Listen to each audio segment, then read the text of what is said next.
audience. Loveline may contain sexually oriented content. Listener discretion is advised. 3, 1, go. Adam Carolla and Dr. Drew. Loveline, coast to coast. Hey, everybody, it's Loveline. I'm Adam Carolla. That is Dr. Drew back in L.A. I'm still in New York. Last night, New York. Phone number 1-800-LOVE-191. Dr. Drew, board-certified physician, addiction medicine specialist. Phone number 1-800-LOVE-191. Dr. Drew? Yes? How you doing, buddy? Good. How are you? Good times. How was Daily Show today? Daily Show today. I think it airs tomorrow, though. Uh-huh. And then off to some inner city youth award thing where I gave a presentation to one of the inner city kids. You got to be kidding. No. Oh, my gosh. Okay. Damn, bitch. I know it was crazy. Please, God, don't tell me Jimmy and Daniel were with you. Jimmy and Daniel were there, and Jon Stewart was there, and we all went off and handed off awards. Good times. Yeah. And makes perfect sense to me. Yeah, sure. Who better? And I wanted to just stand up and scream, "Where's my goddamn award?" I needed one of these things. Did you make any off-color comments about certain ethnic groups or religious groups? Or, no. I just read straight from the script and got the hell out of there. You read from the script? You okay? Yeah, I just wanted to say my piece, not get in any trouble and get the hell out of there. How'd the numbers turn out from Crank Yankers? No, I have no idea. I don't find out till tomorrow, I think. It's one of those cable things, you know. Yeah. One thing I did want to talk about before we go to calls is being out here in New York for about the last week. I noticed there's I talked to, like, when I went to the Hamptons, as I was telling you, which is this crazy sort of upscale, super waspy, rich resort that's a couple hours out of New York, out on the ocean there. Everyone says, "Where do you live? Where do you live?" And you go, L.A., and they go, "Oh, man, you ever think about moving to the city?" And you go, "Geez, I don't know." And they go, "Oh, man, you got to move to the city." Everyone is interested in recruiting you. Yeah. And it sounds kind of weird because it seems like there's enough goddamn people in this city. Mm-hmm. And in a way, it feels like therapy for them. Yeah. They go, oh, no, I couldn't live in L.A. I tried. I couldn't. I got to live in the city. Yeah. And to me, it sort of reminds me of, we talk about people who ski like to talk about skiing more than they actually like to ski. Oh, yes. Or the whole process of skiing, yes. They love that conversation. Yeah. Where are you going this winter? I'm going to Jackson Hole. Oh, man, let me tell you, fresh powder, man. I got some racks on my Bronco. This is going to be great. You know what we're going to do? What's that? We rented a chalet. We got about 6 couples, okay? Hot toddies all day. Busting moguls all night. That's the only part you hear is the part that leads into them going skiing. Right. And then someone tops them. Oh, yeah?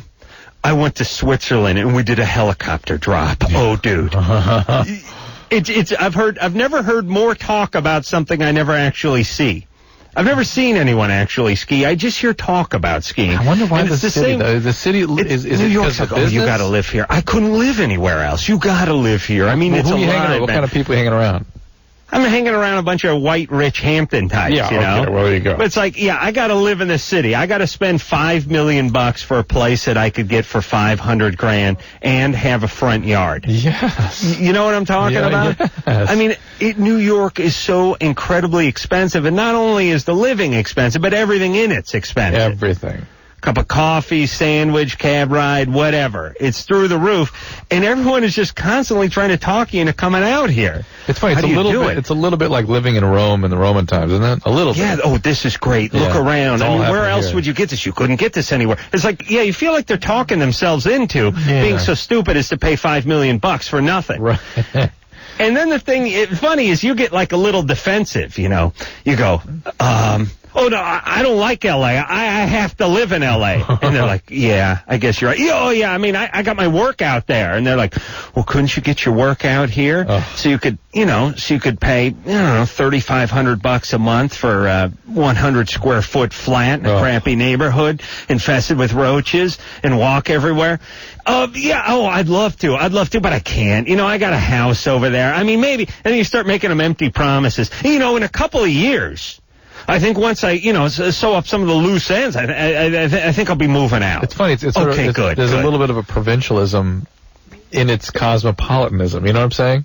Right. It's like the rest of the country doesn't really exist. It's not really worthwhile. On the other hand, you and I find a million other cities we'd rather live in than L.A. or New York. Absolutely. And they're like, what are you doing out there? And like I said, you always get real defensive, and you never defend L.A. Yeah. You're always like, it's okay for some people. I mean, I got a nice place, so I'm cool. I don't talk to anybody. Most of my friends are from New York, so what we basically do is we sit around my place and talk about New York. And like we do here in New York. Yeah, I'll tell you what I did too is I intentionally cemented over my lawn and I parked an old cab out there and some bum fecal matter, and I piled up some garbage real high. So it has the feel. It has the same feel. That's nice. Yeah, no, absolutely. I swear to God, Drew, you must get that too. Like everyone's like, why aren't you in New York? You gotta come to New York. This is New York. Yes. Now, let me tell you something about New York. New York is a cool place, got a lot of stuff going on, and is a great place to spend a weekend, maybe 5 days. Yeah. But as far as owning a home, raising a child, owning a dog that you don't have to crap on the sidewalk, do you know what I mean? Yes. It's nice to have a yard, and it's nice to have a window. All right. So, that being said, let's take some phone calls. This is Sarah, who's 16. Sarah. Yes. But I don't really want to live in L.A. Just don't talk about it. Stop talking. Shh. Hello? We want to live in Raleigh-Durham. That's right. Sarah? Yeah? How old are you? 16. 16. What's up? Well, I just want to say, Adam Carolla, you're the bomb. Oh, my God. Well, with the S word so early. I have to take another call. Here we go. This is Robert, 22. By the way, I guess that is our rule, though. I understand. Is this not the rule? If somebody cusses on the air, they're off, period. End of story. Okay. Forever. We got their number, too. All right. Robert, 22. Hey, how are you guys doing? We're good. Good. I've been listening to you guys since I started working the night shift, and you guys rock. Thank you. Thanks. I really appreciate your ability to give an optimistic view despite your own opinion. Despite your atheistic view of the human existence, Adam. All right, Robert, what's up? Well, like you said, I'm 22. My wife is 22. We've been married for the last year and a half, but this July we would have been together for 6 years. We high school sweethearts, and I joined the Navy in '98, and just recently got out in January. But the reason I'm calling you guys is because it just hit me like last week or something. It like a realization that sex with my wife isn't as exciting as it used to be. Yeah, because you're not 16 anymore. Well, that's true. 16 was the only thing you ever thought you'd see. Well, man, if you guys were out in New York, man, it'd be a totally different vibe to your sex, man. I mean, the bars are open till 4. Robert, this is why we sort of have a problem with people getting married to their high school sweetheart. It's normal for you to want to explore who you are with other people, and you've not been given that. Do you have kids now? No. Oh, good. No, but... Have you been cheating? We both have. Yeah, see? Oh, you both have? Yes. Yeah. So, I know your view on this is that the relationship is over. As soon as the cheating starts... well, not necessarily, because this one, it's sort of set up on it's set up in a bad way. And so... How'd you find out she was cheating? Well, when I got in trouble, when she found out that I was with other people, it leaked out that she was, and it wasn't really. I'm sure it just kind of slipped out of her, her mouth just ran away from her. Well, I'm sure it was, you bastard! You know what I did? You know what I'm gonna do tonight? Yeah, but little payback. When I was in the Navy, being halfway around the world, I was given the opportunity to experience the sexual life that I didn't in high school. You do that a lot? No, I don't do it anymore. Did you do it a lot though? I did it more than I should have. All right, and by the way, given the opportunity means 20 American for a hand job. Yeah, and by the way, more than I should have is more than 0. Right, yes. Look. Okay, here's my grand total right now is 12. All right. Let's wrap this up, Drew. Here's the deal, Robert. No kids. That's the good plan. Yes. I mean that's the best part of this. And both still very young. You probably got married too young. You've been together too long, and maybe this is it. Either you want to call it quits, or you want to chalk this up to experience that you should have had while unmarried, and try to recommit yourself. Maybe get a couples therapist to help you sort this through. I would not say this is totally through, because the premise of this relationship was through at the beginning, and you guys acted sort of normally and accordingly, and now you've done it, you've survived, you still have a marriage. Maybe there's something to build on now. I don't know. What I was really wondering is how do I break it to her and kind of make it a little more exciting? I'm not exactly suggesting role playing or whatever, but how do I tell her that? What would be more exciting for you? I don't know, her taking a little more control. I mean, that would definitely. All right. Well, listen, if you want her to take a little more control, you're going to have to just basically ask her to do that. Yeah, but she is not going to initiate. Some women just don't initiate, and she doesn't sound like she's comfortable doing that. And you're going to have to do your work in the foreplay. You know what I'm saying? Yeah, but you got to do it under the cloak of intimacy. You can't be talking about it Sunday afternoon when you guys are fully dressed and out at the Pottery Barn. No. Get the juices flowing and then start moving her in that direction. Right. Women become much more pliable when the juices are flowing. You know what they're like, Drew? You know how it's like certain substances, like plastic or wax. When it's cold, it's hard. But as it starts heating up, you can start molding it into the shape of a vibrator. Women are like butt plug, flubber. No, you know what I mean? When anything in the universe starts heating up, it gets a little more, you can start shaping it. Otherwise, you start trying to shape something that's cold, it breaks. Hot lava. All right. Drew, do you know what I'm saying or not? Yes, I do. I'm just thinking of substances for which there are similar. Yeah, but don't you think that's an interesting cosmic thought? Well, why aren't men that way? Because we're always in a molten state. Well, it could be. All right, jackass. No, I'm agreeing with you, for Christ's sake. Thank you. But start praising me and stop agreeing with me. Genius. Thank you. Mark, 20. Oh, yes. Hi. Good evening. Hey. Just have a question real quick. I had an unprotected sex with a female, and I just want to know how long should I wait to get tested? For what? Just for any STDs. I mean, I just met this person, and we had unprotected sex, and I just want to make sure. It's been about 4 or 5 days, I think, maybe. Are you having any symptoms? No, I don't see anything abnormal. If you had a discharge or pain when you pee and anything of that sort, this would be the time to do it now. Absent that, I'd probably wait a couple more weeks, see if anything like herpes outbreaks, and then go in and get checked. And you can get also screened for hepatitis C and HIV then, and then retest it again at 6 months, if you really want to be super, super compulsive about it. Yeah. All right, good times. Dusty. Nice heterosexual sex, you're fine. Dusty, 15. Hey, my father was drug and alcoholic and all that stuff, and I was just wondering, how hereditary it is and all that. It's about roughly 50% per child. Really? Yeah. How many siblings do you have? Me and, actually it's just me from my dad. Yeah. So it's about 50-50. Oh, really? Do you think you have it? I don't know. I smoke weed every once in a while. No, you're not. You're not a marijuana addict, because people that are marijuana addicts don't smoke weed once in a while. They get into it, pow. Once they get that high experience from it, it's like, whoa, it's hard not to. Well, he's 15. Give him a chance. No, it's usually after the third exposure, actually, at whatever age, and it's just game on at that point. But that doesn't mean you're not an alcoholic. But most people know when they have momentum with a substance. They can tell that it really feels good. They love it, and it's hard to stop. Oh, okay. Yeah, see, I don't drink because I don't want to be an alcoholic. Yeah, my suspicion is, given I work with alcoholics addicts an awful lot. My suspicion, Dusty, is that you are not. Really? You get that vibe just from the fact that he's sort of casual about his weed intake? I can't promise he's not, and I'm sure he'll experiment like every 16-year-old, but if you see the momentum there, if you really love it, be careful. Eventually you get to the point where it won't work anymore and you have to use it.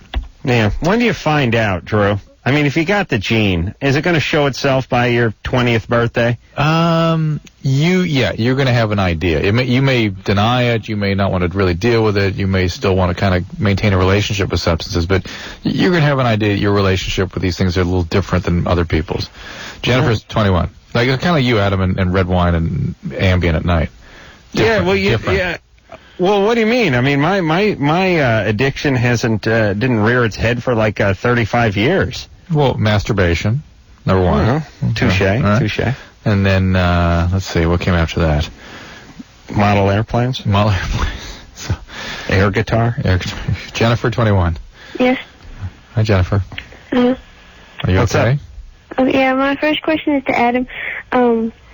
Is there like any support groups or anything for being atheist? Because I feel like I'm having problems communicating with people. Agnostinon? Yeah, why? Well, they just, even my therapist that I'm talking to now, I can't, because I'm having problems. I feel guilty because I don't believe in God, and I don't know how to get better. Why, are your parents religious? No, but it seems like everybody around me is, and they always bring God up, and then... Oh, wait a minute. Go to New York. Yeah, they hate God over here.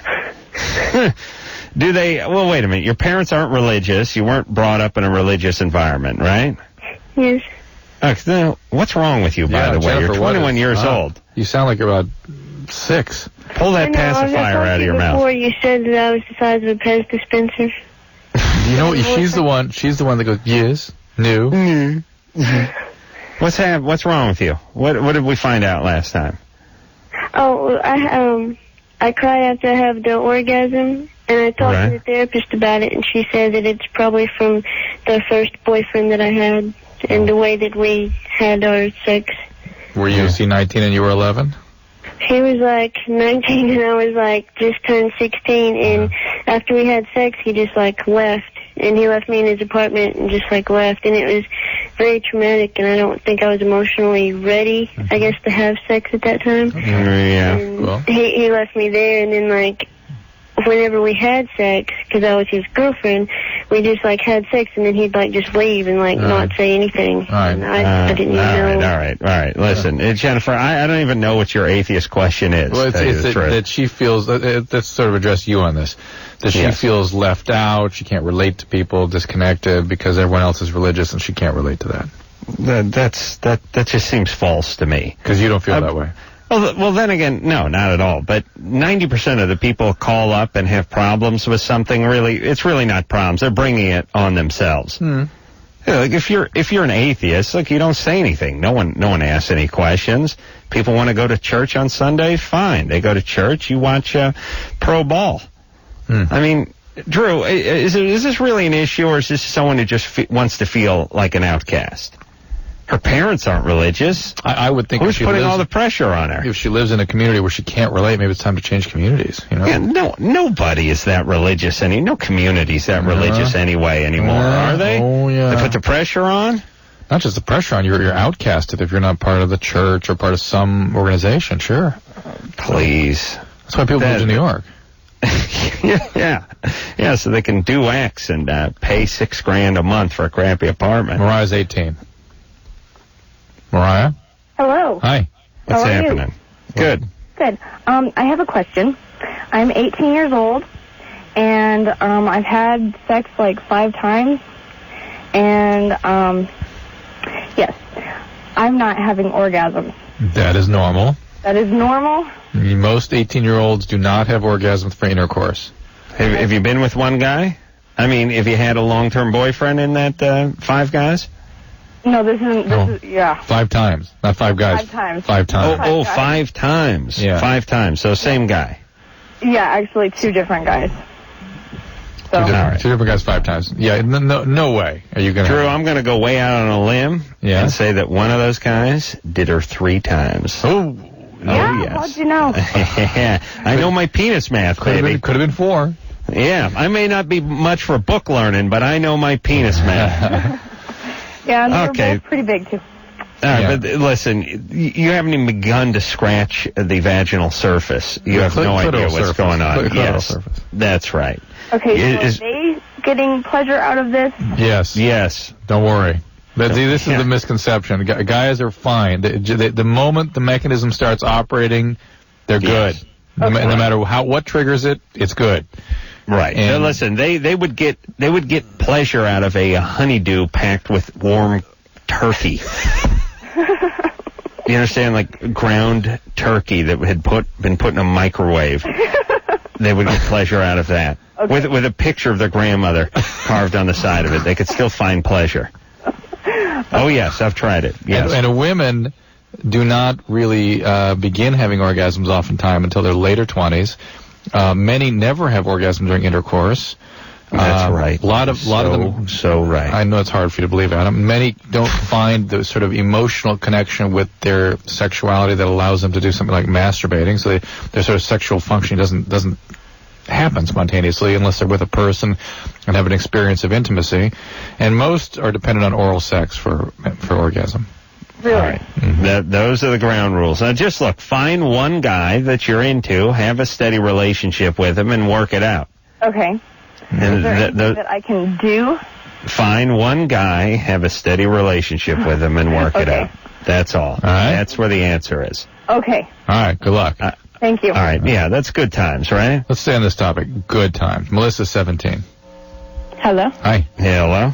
Okay, like a few weeks ago, I was with my boyfriend, and he was a virgin. He told me that he wanted me to take his virginity, and so I did. Wait, hold on a second. Okay. I gotta try that. How did that conversation go? Really? Was he begging you to do so, or was he telling you it was okay that you could? He was telling me it was okay that I could. Like, how did that make you feel that he was taking that approach, as opposed to the begging that he tried with many other girls? I don't know. Like, I don't know. She misses the point of my question. True. Stop trying to talk to our callers. I've warned you many times. I'm very sorry. Okay, anyways, he, like... Hold on a second. Put her on hold. Yeah, we got to go to break anyway. No, but why is it that our conversational barrages to our callers are like a storm they have to weather? You know what I mean? It's like hail. Drew's talking. Yes, Drew's talking. Drew's asking questions. Adam's making snide remarks. He's using allegory again. I'm going to duck into this phone booth and shut the door and wait a minute. When it clears up, I'll just step back out again. Right, it's like Drew does all his stuff, and then the caller's like, okay. Anyway, now it's time to get back on the topic, right? Yes, going down the path I was going down before the hailstorm hit. Yeah, let me tell you your problem, Drew. Yeah. You talk to the callers instead of at the callers. You understand? Yes, you yell. I talk at the callers. You talk down and you yell. Yes. That's right. Because if you're talking to them, it means you expect an answer and an engagement and conversation. An interchange, right, a dialogue. And you know you're going to be disappointed with that, right? I can't get it through my head. I can't believe it. Please start talking at them. Okay. All right? Much like I'm talking to you. Yeah. Talk at them. Yes. Good boy? Yes? Yes. So, all right. So, my girlfriend, she was okay. No. Yes? No, yes. Good. We'll take a little break. We'll be back. The new Drew. We'll talk at Melissa after this.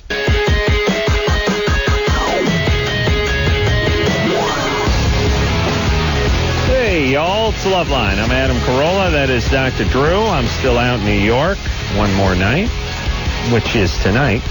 I'll be back in studio tomorrow with my beloved Dr. Drew. Phone number 1-800-LOVE-191. And tomorrow we're going to speak to some genuine vampires. Oh, really? That'll be good. Yeah, they'll be sane.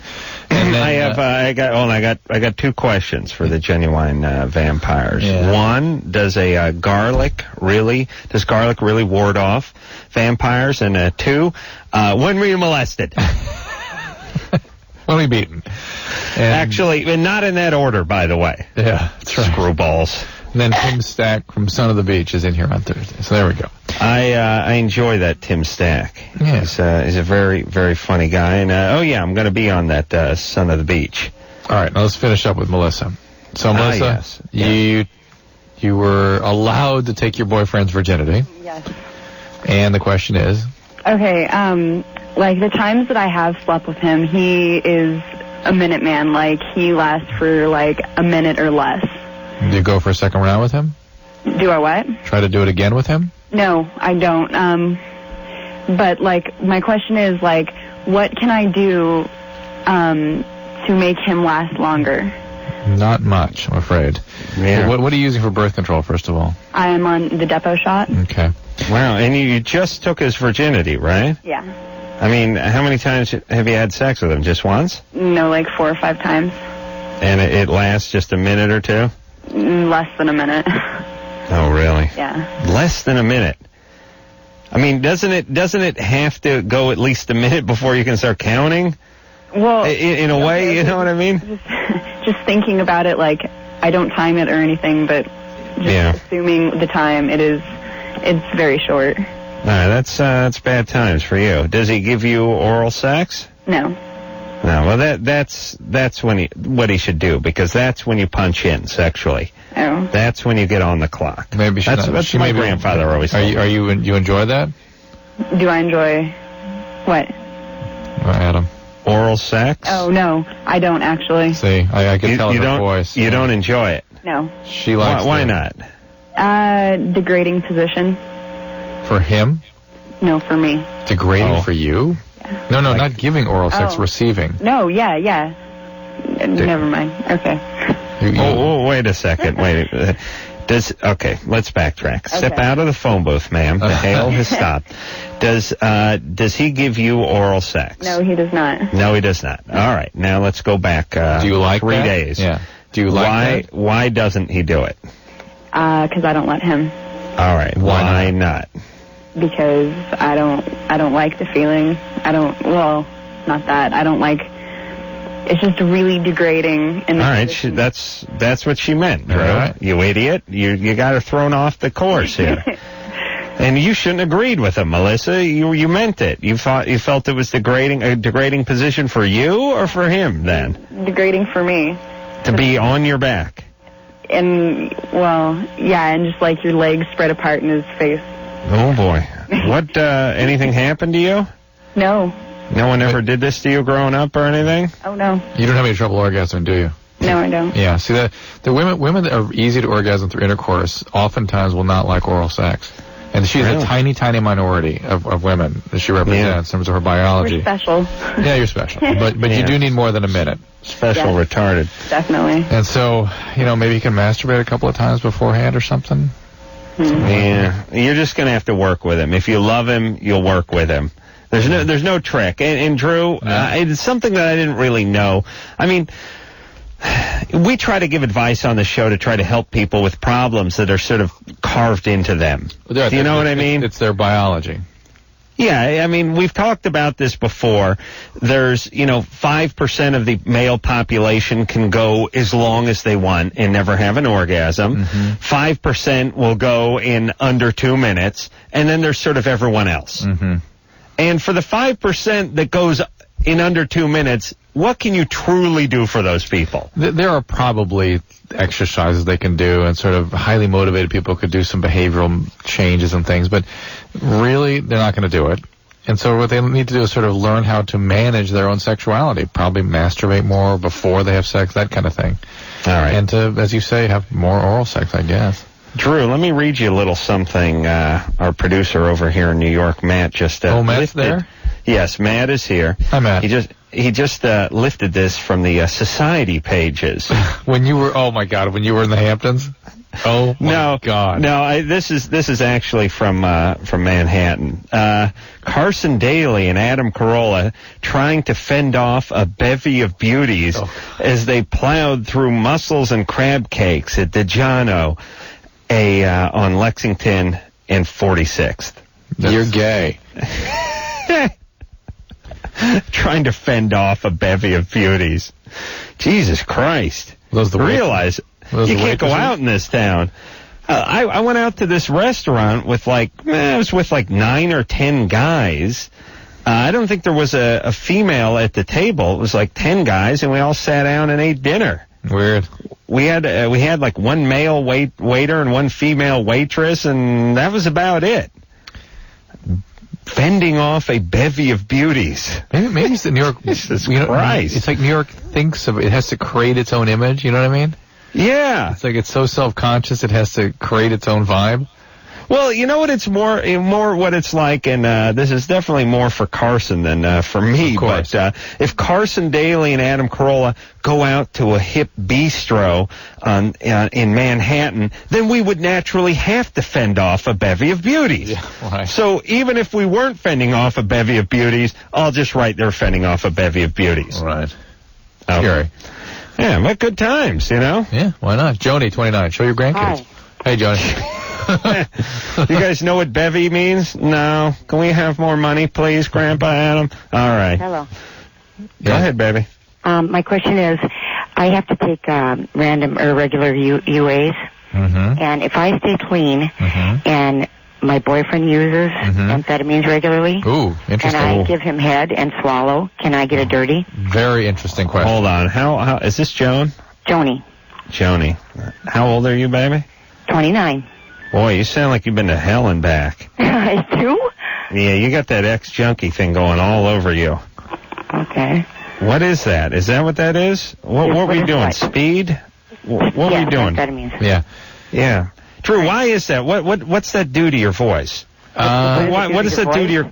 Quiet down, Joni. Put her on hold. What does that do to your cadence? Why did she sound like it? You just immediately imagine somebody who is thin and sort of hyper, sped up, like a little hypomanic, and smoke, and like somebody who smoked a lot of cigarettes. Like it's right. It's like the only time the cigarette comes out of their mouth is to get a swill of coffee. Yeah, and so it just you pick up on this cadence of the rapid speech and the very little space between words, and there's maybe a hoarseness or coarseness of the voice. You pick up on that, and there's a little bit of an edge, a little bit like little sort of desperation, right, in the voice.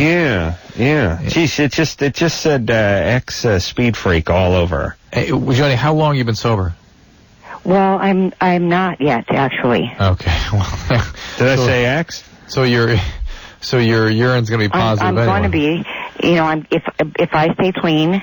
But I'm wondering if... Yeah, but here's the deal, Johnny. Two guys spent 38 seconds with you on the telephone, and we both knew you were loaded. So don't... Loaded? Well, you're doing drugs still. So, I didn't say I was clean right now, no. I understand, but don't expect to be able to pull the wool over anyone's... Yeah. Whoa, wait a second. Here's what I don't understand. Okay, calm down, baby. Okay. The part I don't understand is why is she worried about ingesting if she's already tainted semen if she's already taken That's the point. Taken the drugs. I'm not worried about it. I was just curious. Okay, well, it's actually a great question. It's a great question. No, it's not even. It is a great question. I'll tell you why, because it turns out that amphetamine is 5 times more concentrated in semen than in the blood. So in the reality, if she does swallow, even if she's exposed to it in the vagina, she can get a decent speed, and opiates sometimes do this too. But you can get a decent load, if you will, of speed. Jesus Christ. Okay, that is an interesting factoid, Drew. Yes. But it still doesn't affect Joni because Joni's still doing it. Right, I agree. And what's Joni have? A parole officer? Is she trying to see her kid? I'm going to have one. Well, look, you got to get in treatment because you're not going to be able to stop just because you're having urine screens. Right. And I'm going to go to treatment as well. All right, good. All right. Do you have I just thought of that question. It's a great question. I wanted to know the answer. It's a great question. There's the answer, but let me tell you something more practical, and that is if your boyfriend doesn't get clean, you ain't going to get clean. I understand. You can't be around that. So do you have any kids? I have no children. Oh, good. What are you? Are you sterile? What's up? No, I've been on the pill since I was like 16. Good girl. See? Good girl. I'm going to send you out a windbreaker. Take care of that for me. Good girl. Way to go, all right, you get clean. And I don't trust this guy. What is the offense you were on parole for? For a second-degree DWI 2 and 10. Okay. I got a 1-0 twice in 9 years. All right. What's 2 and 10 mean? Two DWIs within 10 years. Yeah. I see. So Jesus, we go berserk with this goddamn DWI stuff. Why? Okay. Well, let me say this. Yeah. It's not a good thing to drive drunk. And we're trying to put a stop to it. But we go berserk on these people. But it's required, and we have to in order to... The death rate's dropping, and things are better. But listen, 0.08, especially in California. It's crazy, yeah.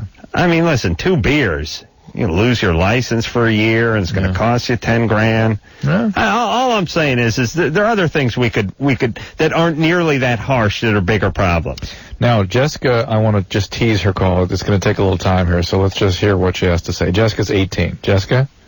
Hi. Hi. I was just wondering if I was ever going to feel better. Cause I know No, let's take another call, Drew. What's that? I know people say there's, like, hope and stuff, you know, but I've been, like, trying, and I gave up for a while, but I was in a hospital, and... What's the problem? Well, lately I haven't been sleeping at all at night. No, what's the big picture problem here? What is the big picture problem? Well, hope from what? Recovering from what?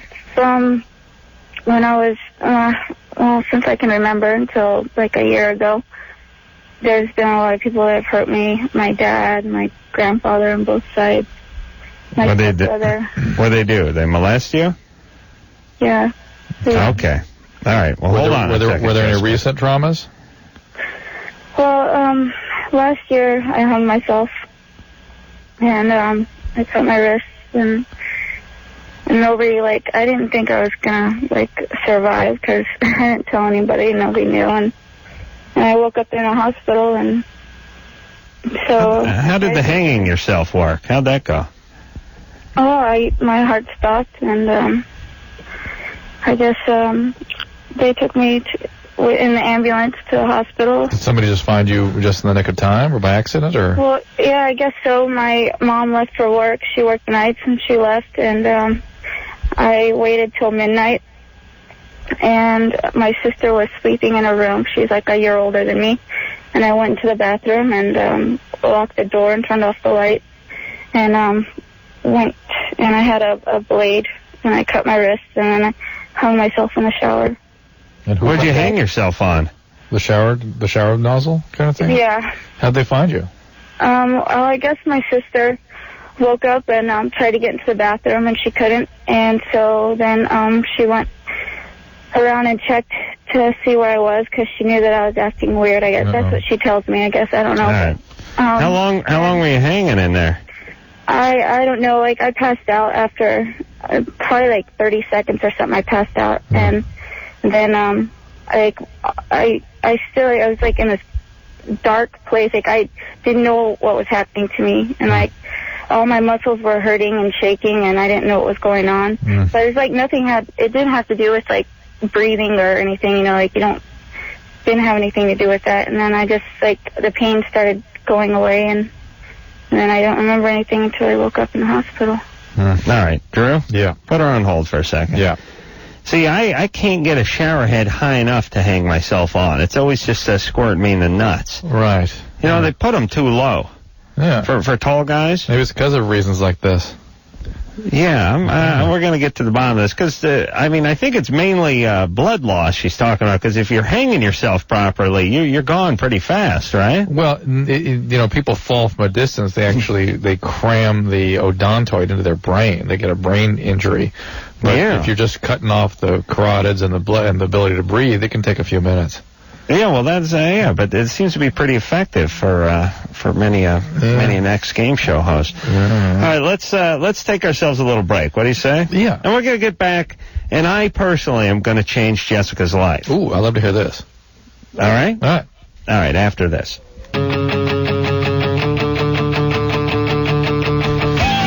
Hey, everybody, it's Loveline. I'm Adam. I'm out in New York.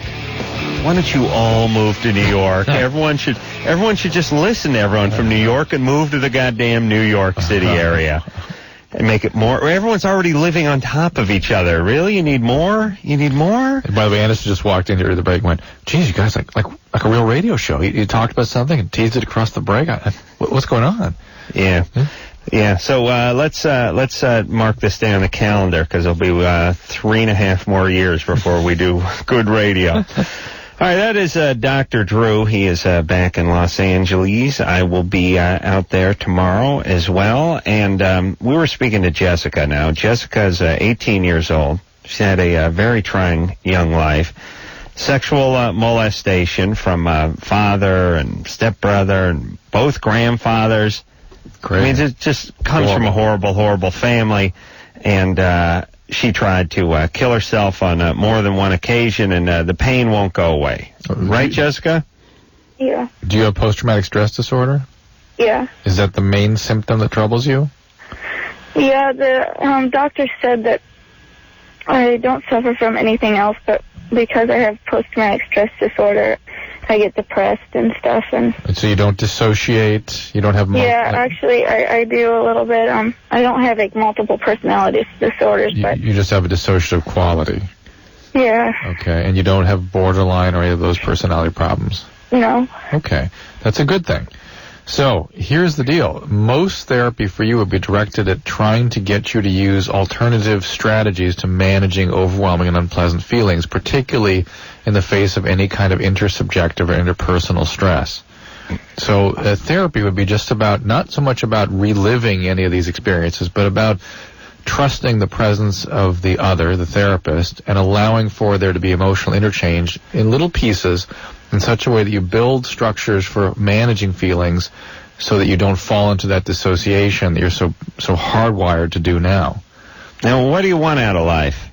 Now, what would you like to be? What would you like to do? I don't know. I don't know. Lately, I drive up in the mountains and I sit in my car and... You got a car? Perhaps that's pretty good. What kind of car you got? Honda Civic. Yeah, not bad. What year? I'm 99. How many miles? 99. Yeah. 18, not bad. You work? Yeah. That's good. What kind of job do you do? I'm a server. I'm a waitress. Yeah, that's great. Waitress. Listen, you're able to work. What, do you take medications right now?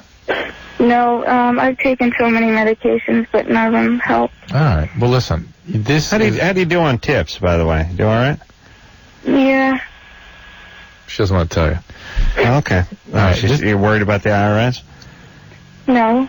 Oh, okay. Wait a minute. Hold on. Where are you living? At home? No. Where do you live? I was living in my car for a while after I got out of the hospital. But now I live with somebody that I work with. She didn't want me living in my car anymore, and she told me that I could sleep at her house. All right. This is a treatable situation, though, Jessica, and you ought to really hang in. It's not, you've not described anything that couldn't get better. You know what I'm saying? But, I mean, I can't sleep anymore. Every time I sleep, You jerk awake and bad dreams and flashbacks and all that stuff. Well, shouldn't you be on some medication, Drew? Yeah, you absolutely should. I understand I tried to go to the doctor like 2 weeks ago, and it's like a new doctor, and she didn't want to give me any medication because she knew all the stuff that I was on before, and it didn't work, so she didn't want to give me anything. Was she a psychiatrist? No, she's just a regular physician. You need to see a psychiatrist. A regular physician is not in a really adequate position to be able to manage something like this. I know. I see a counselor, but I haven't been going because I just feel like it's pointless now. No. This is your depression talking. I'm not going to go back in the hospital, and I don't think that... Look, it's all your depression talking. It's because you feel so bad that you feel so hopeless. But the fact is, I'm telling you, from an objective point of view, this is a very treatable situation, and I agree with Adam.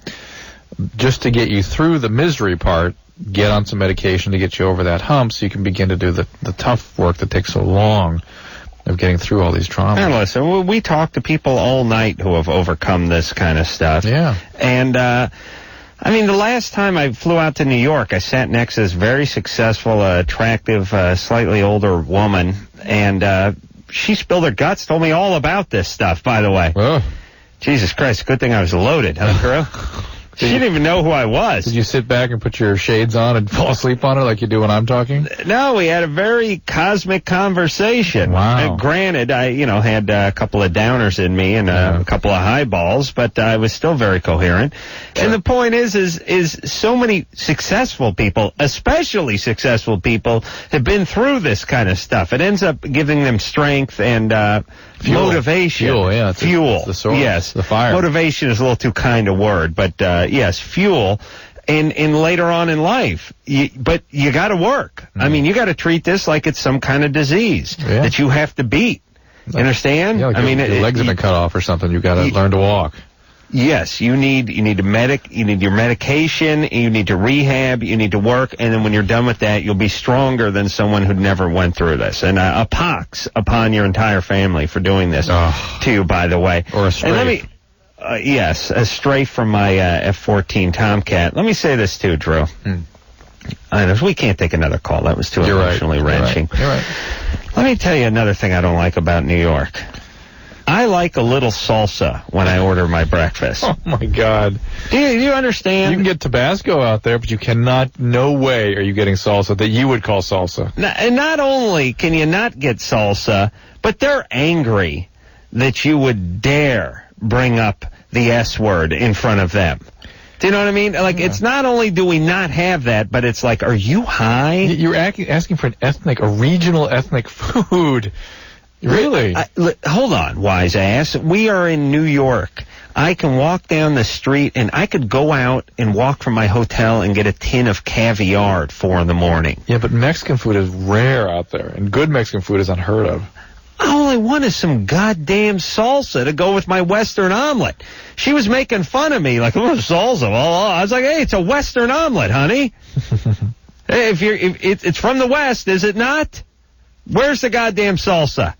You know what else I like and can't stand about New York is the dudes with the waitresses over here. All that like, hey, I'm going to kiss your ass and get a little tip. Oh, no. Completely out the window. Yeah. I order the Western omelet, and I say to them, and this drives me berserk in life. I said, look, you know what? I don't like it in the omelet form. Could you just have the chefs have them scramble it? No. I said, no, just have him scramble it. No, he doesn't do that. I said, well, why don't you just tell him to do it? No, he's not going to do it. And this is my number one business pet peeve. I go, why not? Listen, a lot of people ask for it. That's how I know he doesn't do it. We go through this every day. Like, listen, bitch, you go through it every day. Why don't you just actually give people what they want? Exactly. How difficult would that be? Jesus Christ. I've had it up to here with you New Yorkers. I wave my ass in your general direction. I really do. You and all your hoity-toity crap. Move out to New York. Kiss my ass. And we'll be back. Yes, we'll be right back. All right. Yeah.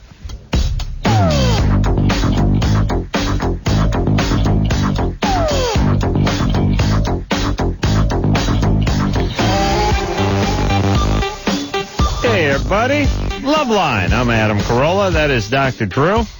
I'm over here in fantabulous, can't get your omelet scrambled, New York. Let me talk a little more about omelets for a moment here, Drew. Phone number, 1-800-LOVE-191. I like my omelets scrambled. Yeah. Do you know what I'm saying? Yeah. You know why? Why? Because it gets a little rubbery on the outside when they make it in that traditional sort of omelet form. Can be. It's a little rubbery sometimes. Yeah. And then it gets, sometimes if you got some vegetables in there, some onion and some peppers, tomatoes especially, it gets a little watery on the inside. Yes. You know what I'm saying? Right. I like to order it scrambled. Yeah? All right. Except for that bitch who wouldn't do it. And wouldn't even pretend. Let me just say this to all waitresses out there. You're getting a tip. Just goddamn pretend like you're going to do something. And then blame it on the chef. Well, you just stand at the table. It's like, no.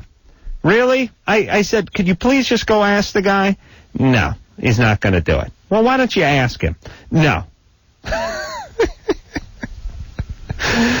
You got to love this town. No, cannot. No, cannot. Really, I'll tell you, this bitch would have given my beloved hometown Armenians over there at Zanku Chicken a run for their crap money. All right, let's take some calls. Come on. Wait a minute, Drew. Wait a minute. I'll tell you something. I heard one of the greatest conversations a few years ago here at a restaurant with the waitress, the guy next to me. He ordered, I know you've heard this, but you're hearing it again. Guy orders a sandwich with no mayo. Yeah. And the sandwich comes, and I hear the guy like, hey, excuse me, miss, I ordered no mayonnaise on this sandwich. And I like it when they try to talk you out of it. No, you didn't. It's like, yeah, I did. No, you didn't say anything about that. It's like, don't you figure every time the guy orders a sandwich because he doesn't like mayonnaise, ask for no mayonnaise? Yeah. Do you know what I mean? Yeah. He knows what he likes and what he doesn't like. So he's like, listen, I didn't want any mayonnaise. And she's like, well, you didn't say anything. And he's like, well, could I get a new sandwich? And she's like, look, this guy's going to have to toast the bread. It's going to take a while. And he said, look, I'm willing to wait. I want my new sandwich. She's like, seriously, he's got to make the toast. He's got to fry the bacon again. It could be a while. And he's like, I don't care. I don't want any man. And she yelled at him, just eat the sandwich. I swear she told him, just eat the sandwich. And I thought, nowhere else but New York would you get that. God. Incredible. Just eat the sandwich, she yelled. Why doesn't everybody want to move there? I don't get it. All right. Oh, yeah. It's great. It's the greatest. Jen, 19. Jen? Hi. Hey. The reason I was calling is that I have somehow managed to pluck out all of my eyelashes, most of my eyebrows, and several bald spots on the top of my head. I've tried throwing away all the tweezers in the house, and I end up going and buying more. Wow. I can't stop plucking my hair. That is the real thing. That's the trichotillomania. Are you doing speed? No. Cocaine? Nope. Do you have any other? Go ahead. No, I drink on occasion, but that's about Do it. you have any other weird or intrusive thoughts? No. Hey, Drew, let me ask you, though. Do they use tweezers for that? I thought they did it with their hands. No, they can use things, yeah. Whatever. Okay. Yeah. All right. Doesn't seem as weird when you're using a tweezer. Doesn't the sound eyelash as demented. Makes my eyes hurt just thinking about that, but the eyelashes tend not to come back. No, they keep growing back. I went to a dermatologist because I was embarrassed to tell my family that I'd been pulling them out, but because my eyes were itchy and I was rubbing them out. Yeah. And so they took me to a dermatologist, and she said that if I just didn't touch them, they would grow back and they wouldn't itch anymore. Yeah. And they grew back, but they still itched, so I ended up tearing them out again. So you just feel like your skin's crawling, the part that there's hair. Exactly. Yeah, that's a horrible life. Awful, yeah. Well, there's medication for this. What about the bikini area? Do you do that? You do the bikini area? You pluck stuff out of your legs, or do you shave it? Yeah. I shave it, but it's like to make my legs smooth, I shave it. But when I'm bored or when it feels like my legs are itchy, I pluck the areas that feel itchy. Jesus Christ! I don't even know if I've ever plucked an eyelash. How do you I do know, that? It just sounds awful. Ugh.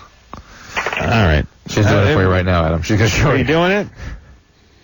I heard the tweezers. Jeez, that no eyelash look is eerie. You know what that no eyelash look is? That's that kid who's captain of the swim team in high school. Yeah. And his eyelashes get all bleached out from the chlorine in the pool. He starts looking like an albino. Yeah. Finish. That's a horrible, horrible look on a young lady.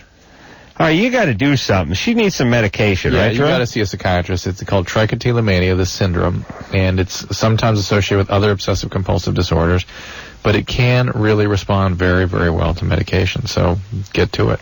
Karina, 28.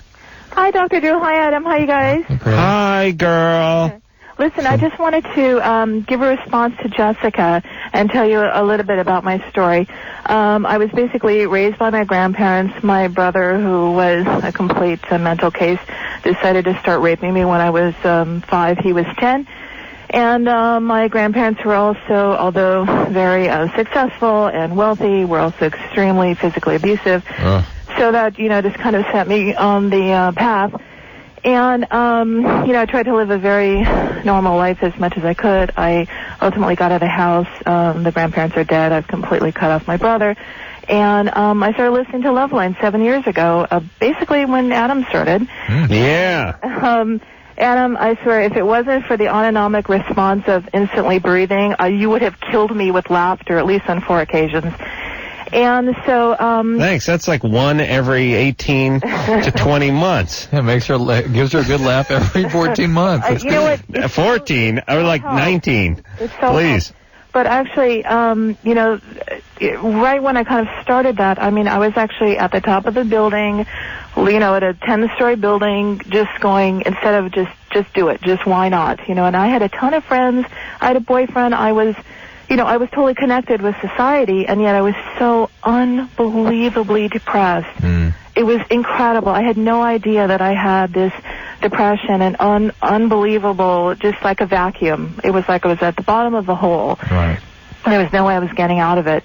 And I started listening to guys, and I didn't, I just listened night after night. I started learning some things. A friend of mine suggested to go to therapy. Been in it for 5 years now. I was on Prozac for 4 years. I've been weaned off of it. My depression is at least being suppressed right now. I know I'll probably have to deal with the rest of my life. But I just wanted to let her know that, you can come out the other side. I was right there. And I feel so much stronger, so much healthier, so much in a better mental place that I can now recommend to people about, that whole thing you guys talk about becoming self-aware. Like, gee, why is this person really doing this? Why does this person want to be close to me?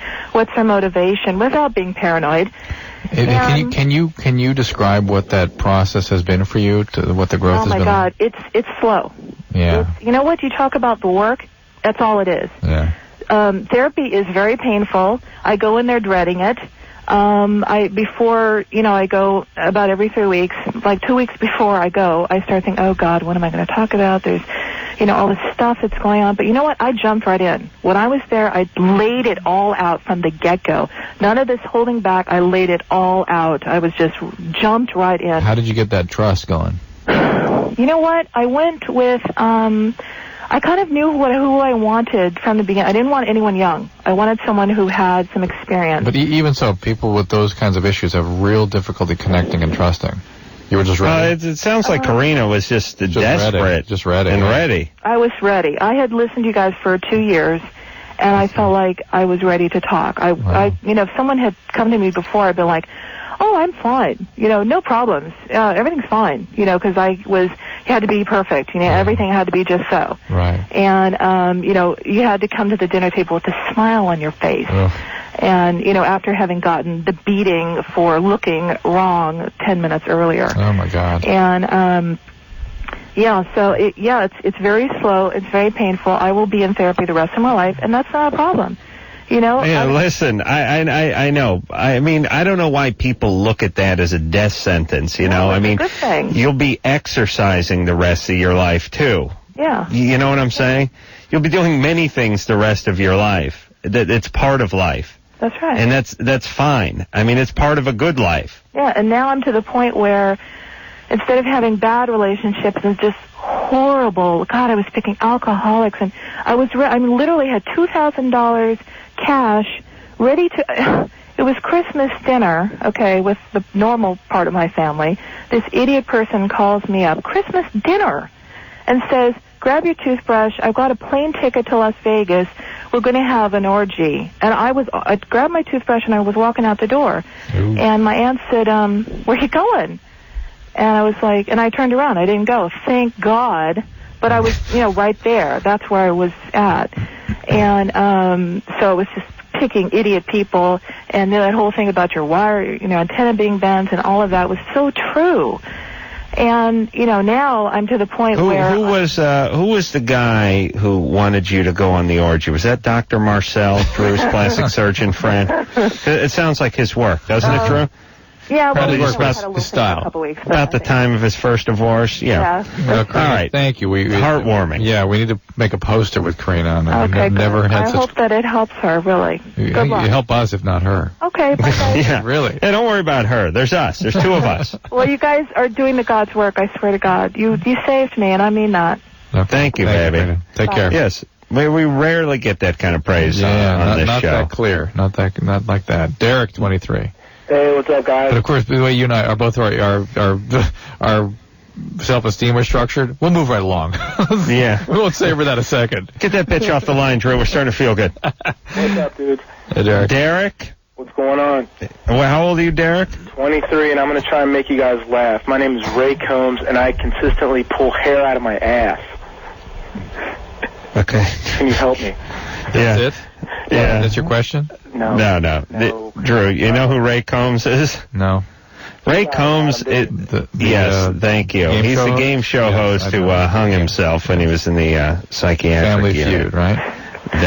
My question is, that's the guy. That's funny as hell. Yeah, very funny. Can I shoot? Yeah. Go ahead, buddy. All right. I was born with a undescended testicle. Now that's funny. I was born that way. And I was wondering if that stunts growth at all with the penis. What happened to that testicle? It just didn't come down when I was born. Did they take it out? No. It's still up there? Yeah.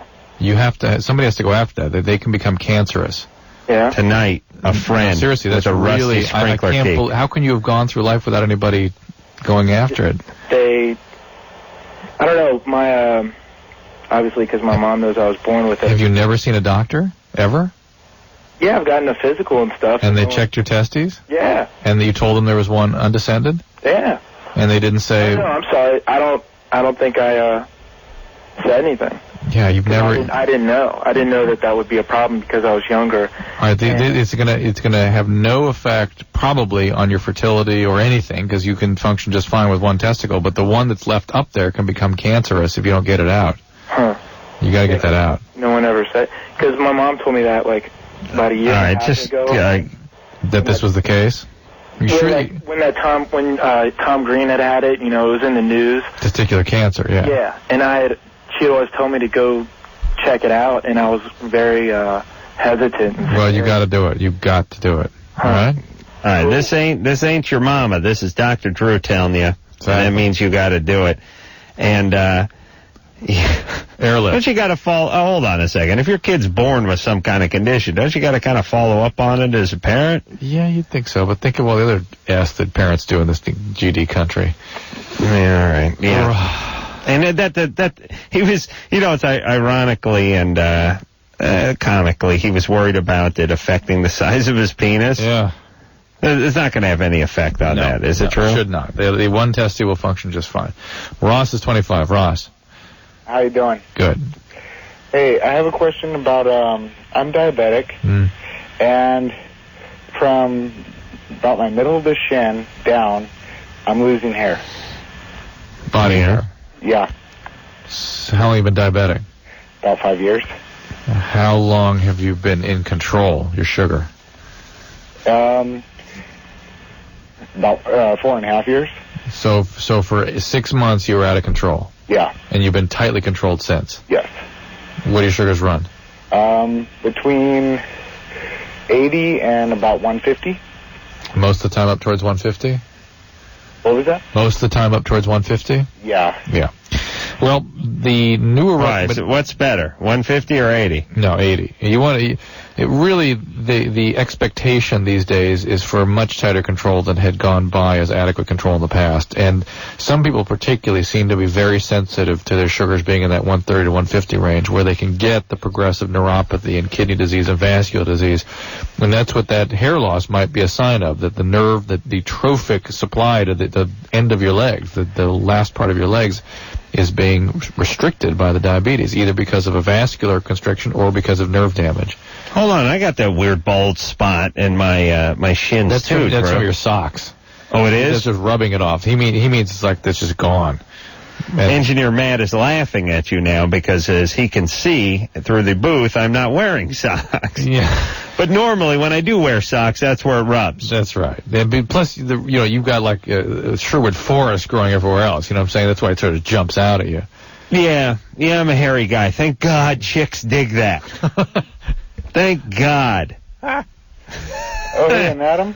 Yeah. I was wondering what you thought about, Kobe trying to advertise the Sprite can and the post-game report.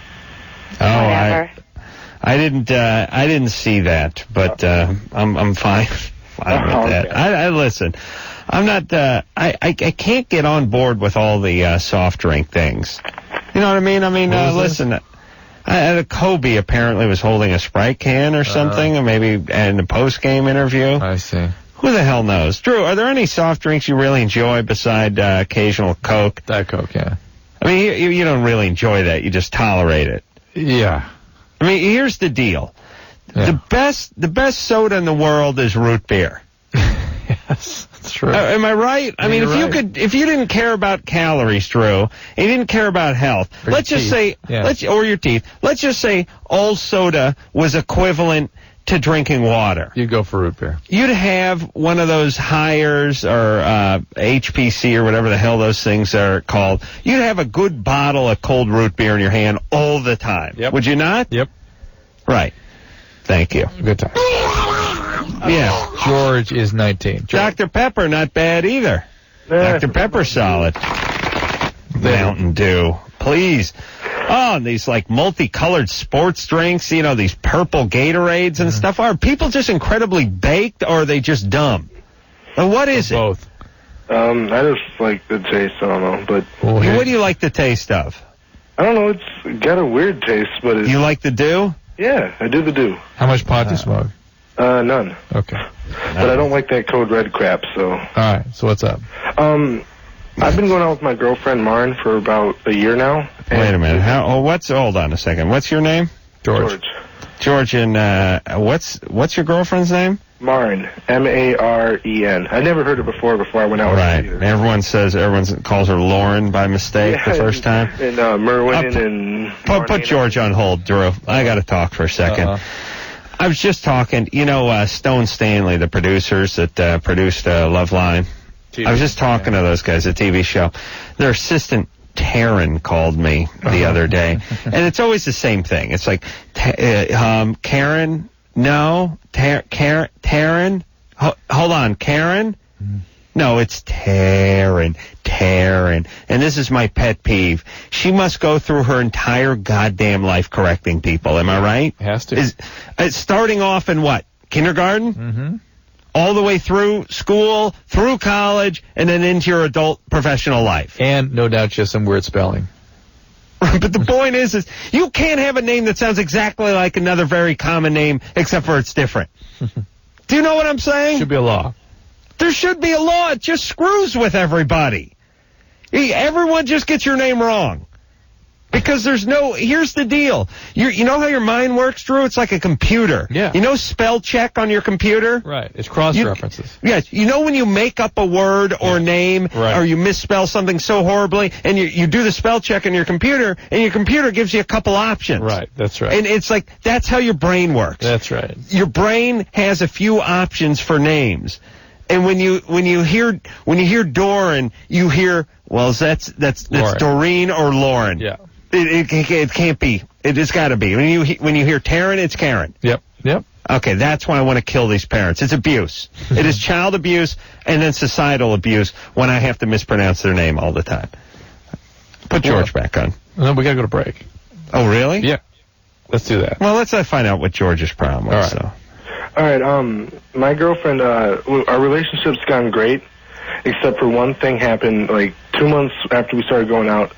I found out she was making out with her ex-boyfriend, who she was very involved with. And that, upset me a great deal. Right. But I got relieved when I found out he was going off to the Army, and now he's all set to come back, and I don't know if I'm out of place to say, I don't want you hanging out with this guy. All right. Hold on a second. We're going to figure this out. We got a few questions for young George, Curious George.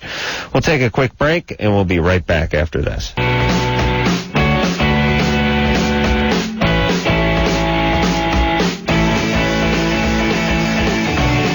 Hey, everybody. Loveline. I'm Adam. That is Dr. Drew. Adam, that's me. I'm out in New York.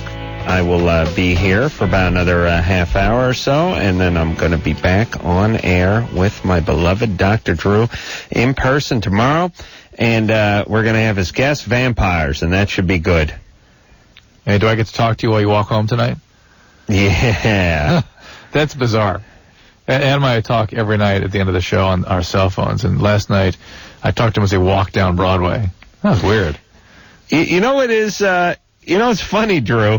I get that sense, too, because I'm still not used to technology. There's a part of my brain is still sort of like a caveman. Right. And I'm always impressed with it. I got my cell phone, and by the way, one thing I will say about Manhattan is the cell phone reception is exquisite, unlike that crappy L.A. Mm-hmm. Goddamn cell phone cutting out every 20 feet. But in Manhattan, it works fine. Apparently, they understand that people need to talk on their cell phone around here, and they've done something about it. So I'm walking around talking on my cell phone, and when you're in New York, you walk everywhere, and you walk blocks and blocks, and it's not bad because there's always some interesting architecture or St. Patrick's Cathedral or something good to look at while you're walking. And I'm talking, and I always call people, and I call like my buddies, my North Hollywood buddies. barely been out of North Hollywood. I mean, I grew up with guys who I'm still friends with who've never been in New York. Oh, have they been out of L.A., some of them? Out of Southern California, let's put it once that way. in a while, when they got like sent to a holding tank in Van Nuys at the Van Nuys Police Department. They went to Tijuana. Right. So I'm walking with my cell phone, and I'm talking to like my buddy Ray or Chris, and I'm like, guess what? I'm in the middle of Times Square right now. And it's interesting to me that I'm walking right in front of St. Patrick's Cathedral or right in front of the Chrysler Building or right down the middle of Times Square. And these guys are just sitting back in North Hollywood and they're at their job or at their house. And I'm walking right through the middle of Gotham, you know. And I'm always like, guess where I am? I'm walking through Times Square right now. And they're like... All right. Anyway, we're thinking of playing some hoop on Saturday. And I'm like, yep, just crossed that big Sanyo, big light-up board, man. I just walked right under it. Yeah. So we're going to get some hard lemonade and some beer and meet you over at the place on Saturday. Wow. And I'm like, yeah, man, the streets are alive at night. It's like daytime out here. And they're like, yeah, cool. Anyway, it's my kids calling from the next room. I got to go. Huh. Shouldn't people be more excited about that? I am. I would appreciate it if someone I knew would go somewhere and call me. Yeah. Yeah, no, I like that. To me, it's weird and it's exciting. Is there something weird? Like you're sitting at home in your living room and I'm walking down Broadway. Yeah, that's wild. To me, that's wild. Yes, I do too. Well, Drew, I'm glad you share that interest because we're going to reenact it tonight, baby. Oh, yeah, you bet. You know what else? While I realized I did Good Morning America a week after 9/11, and I walked down to the World Trade Center. I walked all the way the hell down there like 7 days after that thing happened. Right. That's weird. I mean, that you would walk that far? No, that I was stood there 7 days after the event. I mean, it seems funny I didn't think much of it. I was just sort of curious. But like the witness history. Peculiar, funny. That you were down there. Phone. Well, no, what are you talking about? That you're down there so close to the tragedy? That soon after the event. I mean, the thing was still smoldering. There were little fires and things. Oh, yeah. And I was just sort of, you don't really take in the full historical magnitude of this thing. You know what I mean? It was just sort of like looking at a forest fire or something. It's like, oh, my God. Well, you know what it is, because I was down there, I guess, a couple weeks after the tragedy, probably 2, not 3, and it was still smoldering, and it still looked the same. It was still a big mess and everything. But it gives you a little perspective, like, you know when people tell you stories about, I was in Times Square when World War II ended and people were celebrating. Right. It's that kind of thing, yeah. I know, but then you realize it's not that big a deal. Yeah, there's that quality to it too, right? You being there isn't going to make or break the occasion. You're right. It's I mean, this thing was a horrific tragedy, and the fact that you stood 300 yards from it a week later doesn't mean anything. Right. But by the same token, neither do your grandparents' crappy stories. Right. So I wish I knew now. I would have told them to shut up years ago. That's what I'm going to do with Mike. Anybody old now tries to tell me. And I'm like, BFD, I was down at the Trade Center. So what? Kiss my ass. George, here we go. So, are you there? Yeah. All right. So what do you want to know now that your girlfriend had made out with a guy 2 months into your relationship, right? And it was her old boyfriend? Yeah, they were seriously involved. All right. How long had they been apart at that point? How long had they been broken up? It'd been about a year. And how long have you been with her now? About a year. They went out together about 4 months. All right, so it's time for her. I know women have the sense that they can be a friend with a guy, but guys are not to be trusted. Let's be especially serious. Listen, if you've been busted with somebody, you cannot press it. Right. And if she does press it, if anybody has an ex, and this is male or female, you have an ex. You get caught after you're in a new relationship screwing around with that ex, and then some months later decide it's okay to tell your partner we're going to be hanging out again. No. You're asking to get out of the relationship. Yeah, or to hurt your partner. Yeah, you are chaotic and you want out. Yeah. You're looking for trouble. Sabotage, drama, you need something. Absolutely. Yeah. So, no, George, you're completely right. And do not back down from that. Be very firm. Because, I've been cool with her. I tell her, yeah, you can hang out with other guys. That's cool, but that's the guy I have a problem with. Yeah. What was she doing? You said making out? Oh, no, I heard it from a friend. She told this to a friend. Oh, boy. And, no, she admitted it when I... let me translate. Making out, though? Yeah, like French kissing and, like, holding each other at the same time. From what You she told me- gotta add a little something to that. Yeah, we don't want to From freak what you her out. friend told me, they didn't have sex, Yeah. And, my friend was pissed about it. That's why she came up to me and told me. All right. Listen. Do me a favor, George. If she insists on hanging out with this guy again, you end it. Yeah, that's right. Don't end her hanging out with him in the relationship. Agreed. Thank you. Derek, 17. Yeah. My girlfriend lost 2 of the green pills of her ortho tricycling. I can't tell you. Is the green pill a sugar pill? Yeah, the last one. Of a 28-day pack, right? Yeah. Right. And I just need to know, what. She can just skip those 2 days. So do you start the new pack? Were they the very, very last 2 pills of her packet? Yeah, well, they were before, but, we just used the ones after, in place of those. Did you understand what he meant? No, I stopped listening 3 days ago to this show, Drew. I'm on New York time, but it's late. You're thinking about let me ask you this, Drew. Yeah. When you have a birth control packet, right? Are the birth control pills are always the white ones? Yes. No, because the triphasic pill has 2 different colors, and neither of them are white. Yeah. Oh, okay.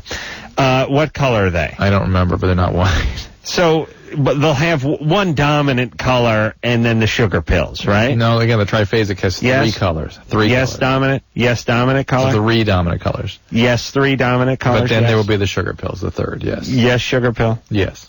No. Okay. So who the hell knows now with this green pill? Yeah. But he said he thought it was a sugar pill. He said that. So the sugar pill you can either take or not take. It's just to remind you to take the pill on those days, so you don't try to figure out, when should I start the next packet? You start the next packet when you finish the sugar pills. And the sugar pills aren't really sugar pills, are they? Yeah. They're just sugar. Yeah. Why sugar? Probably mannitol. Probably an inert sugar you don't taste. Yeah, why should they have calories? Women, especially on the pill, are concerned about calories. I'm not sure that it's sucrose. Maybe another kind of sugar that was more like a laxative, frankly. You know what would work, Drew? If I had myself a drug company, I would. Recently at the ballpark they started having food that you've heard of. Yeah. Instead of those crappy dogs and gray colored burgers. You were onto something. We ought to have That's right. Pez, yeah. Tic Tacs. Or what are those little things you suck Mike on? and Ike's. No, those ones at the oh, damn. Razzles. They got to be small, Drew. Pixie Sticks. Yeah, I don't know. No. Drew, are you high? No, they got to be a small little thing that you suck on, for Christ's sake. Could be chocolate flavor. We have special chocolate ones. I think mint is the call of the day. Yeah.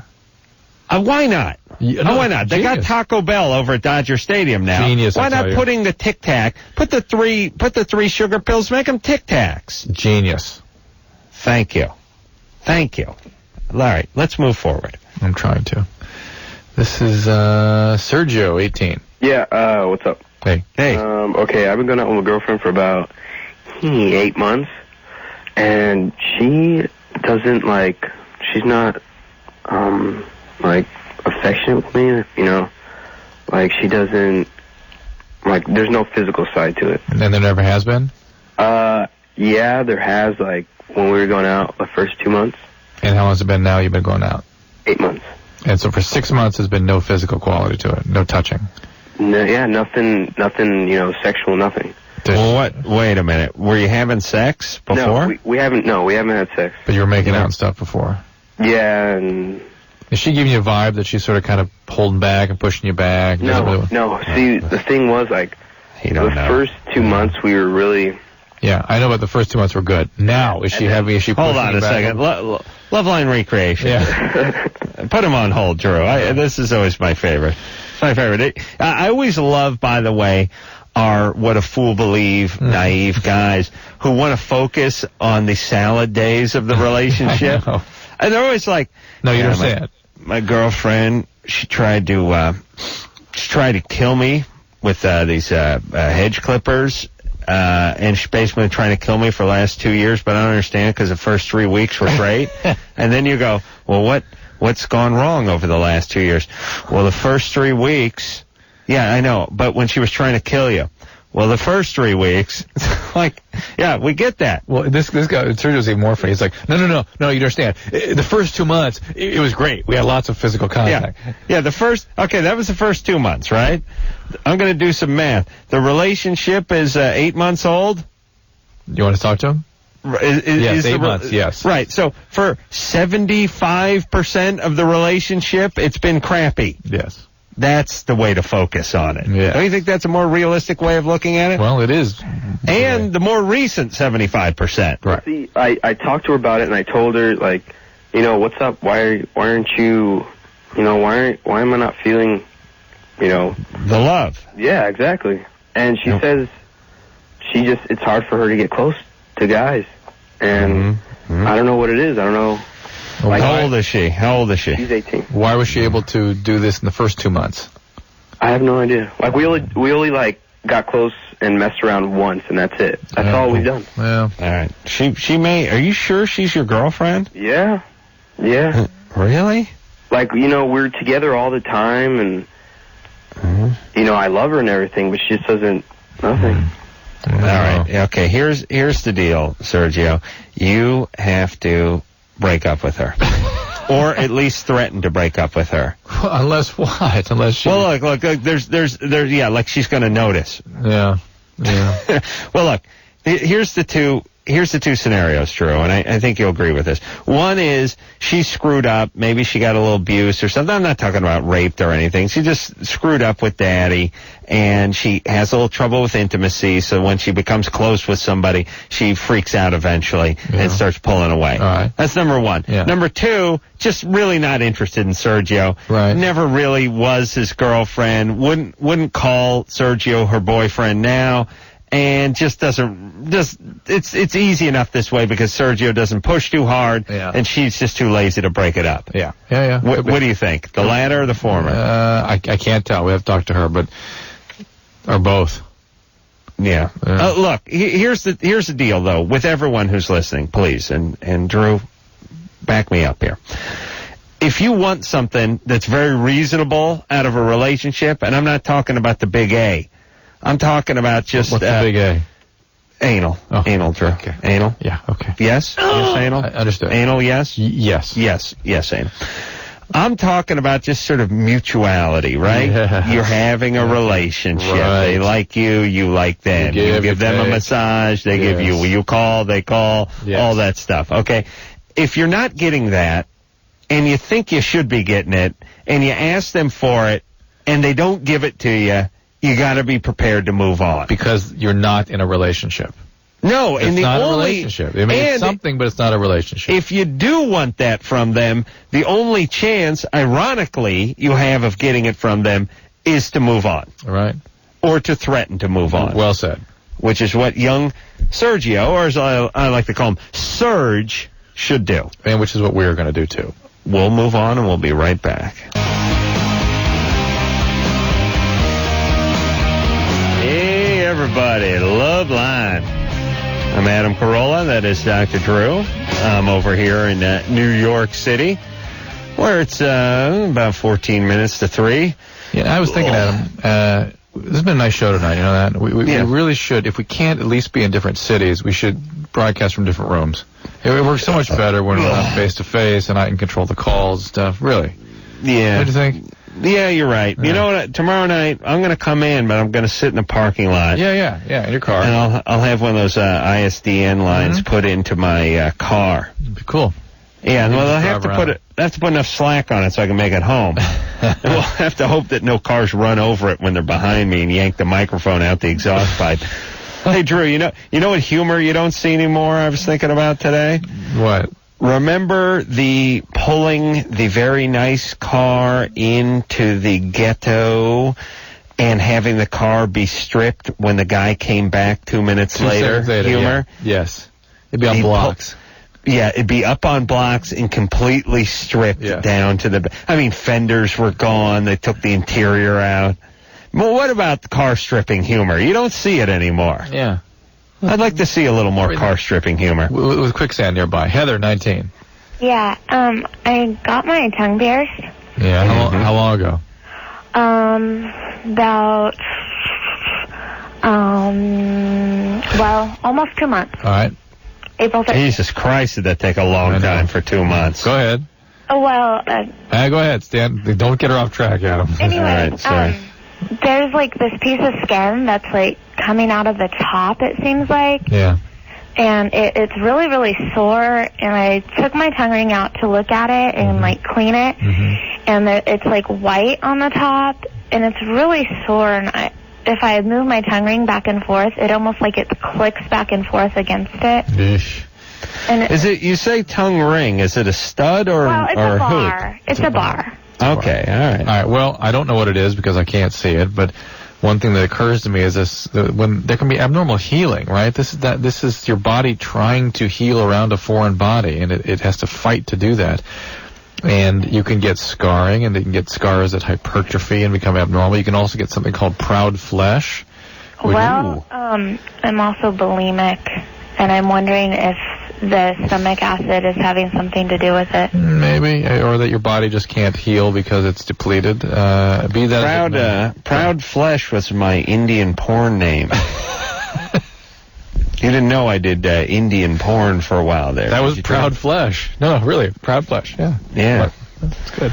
Poke Your Hot Ass was one of them. All right. Go ahead, Drew. All right, so she needs to get that looked at. This tongue ring maybe have to come out. What about the bulimia? Shouldn't we take care of that while we're at it? You want to talk to her? Heather? Yes. What's up with the throwing up? You ever been treated? Well, I just recently got back from college, and they were kind of treating it up there. It's been going off and on since I was 12. All right, where were we in school? Gonzaga University. Gonzaga in Washington. Yeah. That's actually a beautiful campus. I've been. Yeah. I spoke there a couple years ago. Yeah, it's pretty On bad. the river in Spokane. You two done taking a walk down memory lane? Can we get to her eating disorder, please? But it's good. Listen, the point is she's getting treatment, and it is a chronic condition, and it's intermittently what? Well, actually, like, I came back down here, and I was getting better, and, like, I came back down here, and it, like, all started up again. Yeah, it's like I said, it's a chronic condition. It will have flare-ups. The important thing is that you stick with treatment, and that, as things are flaring up, you may make some phone calls and get back involved with some care, okay? Okay. All right. You know it can be very dangerous, and you know it's chronic, and you know it can get better, right? Yeah, sometimes. Yeah, you just may not want it to get better because you're dealing. Come on, baby. She's dealing with her parents now. She's back home with the intrusive mom. See? Yeah. Right? Yeah. My stepmom and dad and everyone, and, like, I haven't even told my parents. The only person I told in my family was my aunt. Well, good. I know. Fine. Drew, you know firsthand, and we both know the heartache of intrusive parenting. I mean, right? Yeah, of course. Hey, Mom, I'm going to drive my motorcycle with the bald tire in the rain out to the carpet cleaning job. Well, I'll be doing that for the rest of my life. All right, have fun. See you later. Yeah, see you. Hey, don't come back. Here's Juan, 24. Hey, what's up, guys? Hey, Juan. I'm not really sure what to say. I've been with my wife. It'll be 9 years Saturday, and since you were 15. Pretty much, yeah. That's a little late for a Mexican, isn't it? Okay, understood. I mean, she had was 2 4. kids, Be fair. Bought a house. Everything's going good. We've had threesomes in the past, and with females, and it's been great. This weekend we hooked up with one of these girls that we've done a threesome with, and she brought her male boyfriend along, and we got into some soft swing, and it was okay, but my wife never really liked the idea of doing a foursome with the guys. She just was always attracted to bringing other chicks into the whole things. Wait a minute. Hold on. What's the soft swing? Is that swingers just kind of being mellow, not going too far? It was pretty much just oral, Oral's a soft swing. Yeah. Or does that mean just you stay with your own partner, or what? You swap a little oral but it's everything else is with your own partner. Could have gone for a little of that soft swing in high school, huh? all I got was soft swirl. So this weekend we did that with another couple, and she was really never too into the idea of bringing the other guy in, but the weekend that passed, she was pretty much up to do anything. Was she loaded? A little. She was tipsy. Yeah. And today she came to my work, and we had talked about what had happened, and she replied to me that she wanted to do that to this guy again, to go over there and give him oral, because she said that she didn't feel that she did a good enough job. Oh boy. And listen, what's up with your wife? Okay, look, hold on. Do you have any kids? Hold on. Kids? How many kids? You gotta have 30. Just 2. Oh. 2. Okay, listen. You stop screwing around now. You got 2 kids you got to take care of. Yeah. Your wife's got some issues. You need to talk to her about those issues and stop the soft swirl. You understand me? No more going around. You need stability. You need to form a family and focus on that. And this is poison to your relationship and to your kids. Oh my God. Now let me say this very quickly before we take a break here, Drew. And by the way, don't go anywhere. I want you walking down the street till I get you on the phone. No, I am. Oh, come on. Exhausted. Listen, I'm watching television in here right now. I know. I just saw a commercial for Ambien, the sleeping medication. I resent all commercials that show good-looking people springing out of bed. I've never sprung out of bed my goddamn life. I want to see. Yeah, I thank you. I don't like that. It makes me feel bad about myself when I see people spring out of bed and attack the morning. Drives me nuts. I do that. Have you ever done that? Every morning. No, you roll out with half an erection. You're a crappy family. You're waiting to die. You know what? If I've had 7 or 8 hours sleep, I'm like. Yes, but you're not smiling and dancing on your way to the bathroom. I seriously, you're rubbing your ass. A little bit, but I'm a serious morning person. I love mornings. Oh, you make me sick. I bet. How dare you? You don't spring out of bed. We've slept together. No, only a couple times. All right. Sorry. Oh, we're still on? We're still on? Yeah. Mike's hot? Okay, gotta go to break. Jesus. Quick. All right, we'll be right back.